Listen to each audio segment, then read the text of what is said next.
Hi, welcome. My name is Chrissy and I live here in Australia, and I thought today it'd be good to just do this little video on Novak Djokovic and all the drama and the chaos that has been going on here in Australia as an Australian.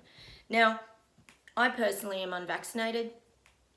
I don't mind if somebody's vaccinated or they're unvaccinated. I have no issue with that. It should be a personal choice. Unfortunately, here in Australia, we have had to battle a lot of things around these kind of issues.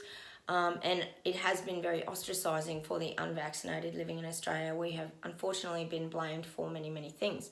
So I knew the minute that Novak came here, having had COVID, that this was going to be quite a challenge and that people were going to be in a bit of an uproar, especially in Victoria, which I think people around the globe have to understand and respect that Victoria has also had the most number of lockdowns around the world.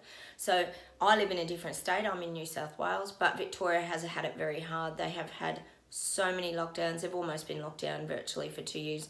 Businesses have closed. People have been mandated down there. There's just a lot going on that sort of behind the scenes that people kind of aren't aware of. So it's also good for people out there to understand probably the angers and the challenges that those people in Victoria and Melbourne have faced. So I just thought it was important to kind of highlight that.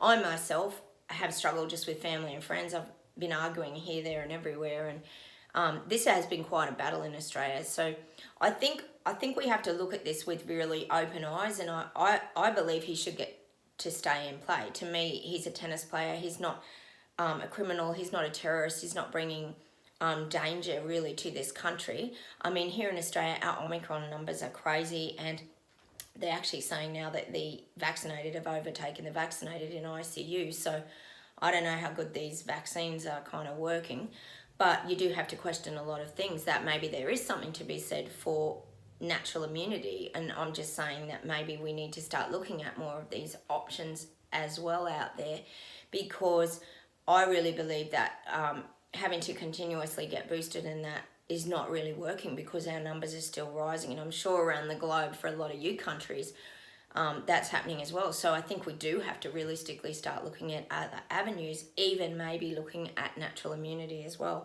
But for Novak Djokovic, I feel like sadly it's been a bit of a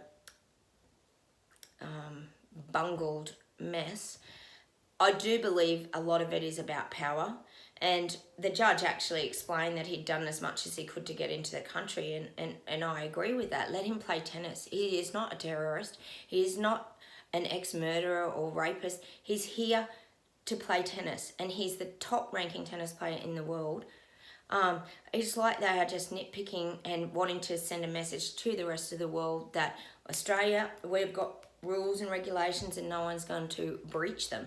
But I kind of disagree with that, because I feel like this has been played in the political arena for sure. And I feel this is about control, sending messages, trying to sort of force people into those more powerful positions. I feel that a lot of politicians and people here in Australia have really got onto their political sort of high horse, and they're really enjoying this ride of the power that they have been given.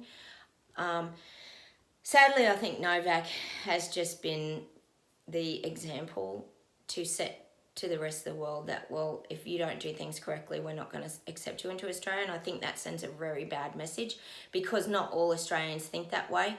I understand why Melbourne and Victoria are very raw in the way that they're feeling about vaccinations, because of the horrific journey that they have had. But I actually feel like, as an Australian, there's a lot of people out there who do support Novak, and I just want anyone in Serbia and that to know that there's a lot of us down here who support him having his freedoms and having that right to play the tennis that he's played since he was a child and play in that Australian Open. This is just, as we can all see, more than about the person.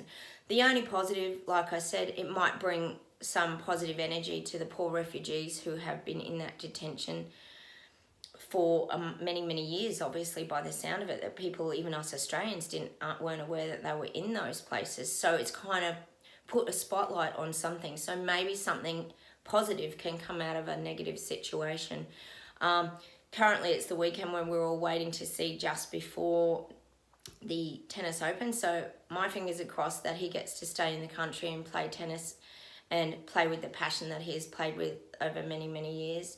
I think it would make for a really fair and really good tournament. And I just think that the world's just getting a little bit over the top in the way it's sort of trying to, what's the word, control people and just sort of stomp on people and using those powers that be. I think it's really sad, and you know, is this what our world's coming to? So I really feel like poor Novak has been that sort of guinea pig in seeing what's going to happen and what could be the fallout from all this. But I think it's a very bad look for Australia, and I have to say that it's embarrassing, actually, to be quite honest. And I think you people out there, that you have to realise there's a lot of us Aussies that are behind Novak and that we disagree with the decisions that have been made. So fingers crossed for the weekend that he gets to play tennis. That is just only fair in my eyes. If you've got any comments, please leave them below. I love hearing from you guys. I know we're all different in our thinking, and look, that's fine. We are all different in our thinking, and that's what makes the world interesting. It'd be boring if we all thought the same things. So being forced down these roads sometimes where we don't have our freedoms and we lose all our power, that's not healthy.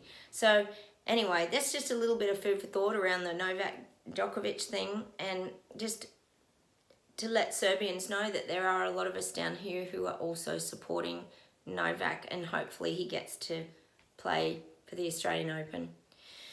Anyway, that's all I've got for today. If you want to go check out my videos, I've got tons of prediction readings on 2022.